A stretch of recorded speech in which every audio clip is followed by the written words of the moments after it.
Welcome to the Ancestral Findings Podcast. Today we continue our story of the lost treasure of Frances Wainwright with Chapter 16, The Hunt for Philippa's Statue.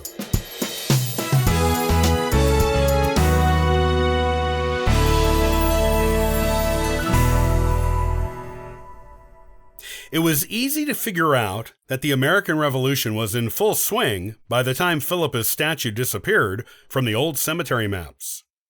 There were several possible reasons for its disappearance, but only two stood out as the most likely. Either the statue was requisitioned by the town of Ipswich to be melted down for materials needed for the war, such as bullets and cannonballs, or the statue was moved to a place where it would be protected from damage by gunfire. The revolution took place during the generation where Frances and Philippa's great-grandchildren would have been adults, maybe fighting in the war, and probably with children of their own. It was far enough away from Frances and Philippa's time that some of the descendants may not have known or even cared about the family history and the significance of the statue, particularly on the female lines, where last names would have changed. However, it wasn't so far away from the happy couple that everyone in their line would have forgotten about them. It was entirely likely that at least some Wainwrights, those who still bore the last name, knew about Frances and Philippa's epic love story and the significance of the statue. That statue was part of their family heritage. It seemed plausible that at least a few family members would want to protect it. With some ancient headstones in the old burying ground bearing chips and marks from musket fire during both the Revolution and the Civil War, a statue as large and prominent as Philippa's would have been a perfect target for anyone hoping to hurt the family.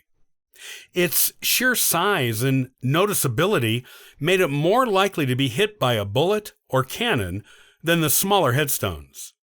And unless there was a real shortage of materials for munitions in Ipswich, or a hardship in acquiring them during the Revolution, the town was unlikely to requisition private family property from a cemetery. The Puritan religion may not have dominated the area by the time of the Revolution, but most soldiers and their wives would have remembered staunchly Puritan grandparents, enough so that they would think very carefully before removing material from hallowed ground.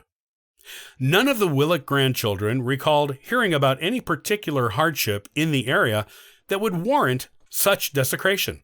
So, the most likely option was that the statue was moved to protect it. But to where? Well, the most likely choice would be inside the tomb, Christine said, albeit reluctantly. None of them really wanted to go in there, even if they could figure out how, and assuming it was legal. Who knew how long it had been since that door was opened? God knew what they would find in there. Plenty of things they didn't want to locate, that's for sure. And what if the statue wasn't there? What then? Where could they possibly continue looking for it? It's not like a descendant was going to be keeping something like that in their attic or backyard, and Christine, Grace, and Emily had all been to every museum in Essex County numerous times. There were no life-size statues of anyone in them, at least not ones made during the lifetimes of their subjects, or anyone who would have known them personally. The others nodded with similar reluctance, agreeing. The tomb made sense. It was the perfect place to protect the statue. We're just going to have to give it a try, Grace concluded, deciding for everyone. We've come this far. We need to see it through. Besides, we owe it to Grandma and all the generations who came before her, who searched for the treasure and didn't find it. And if it's not in the tomb? Adam asked.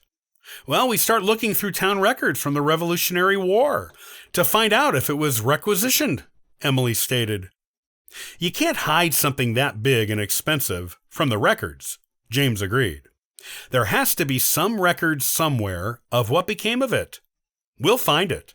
It may take a while with all the research, but if it isn't in the tomb, we will find it. Assuming we can get into the tomb.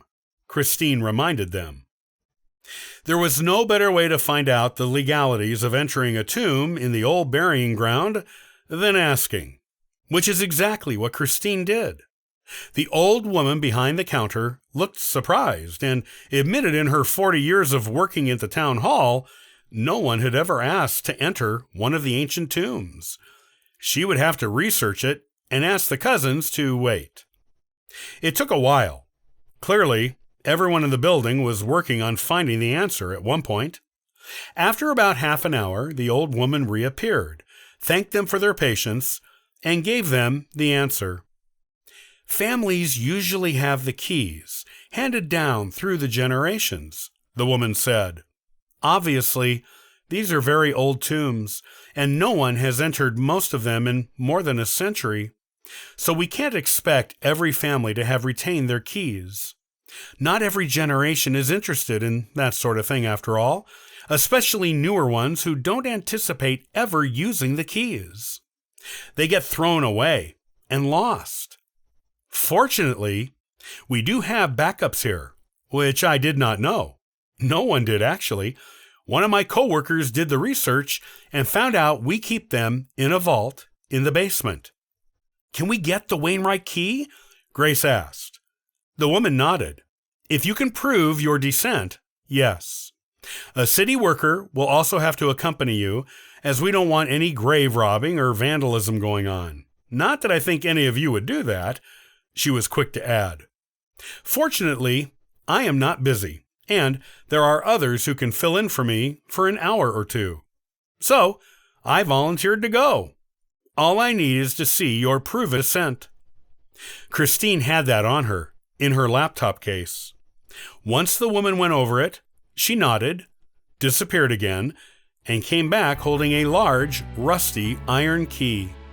The kind you see in old movies or cartoons. It looked strangely appropriate for what they were about to do. Well, Emily said, shrugging and giving a wary half-laugh, is anyone up for a round of Tomb Raider?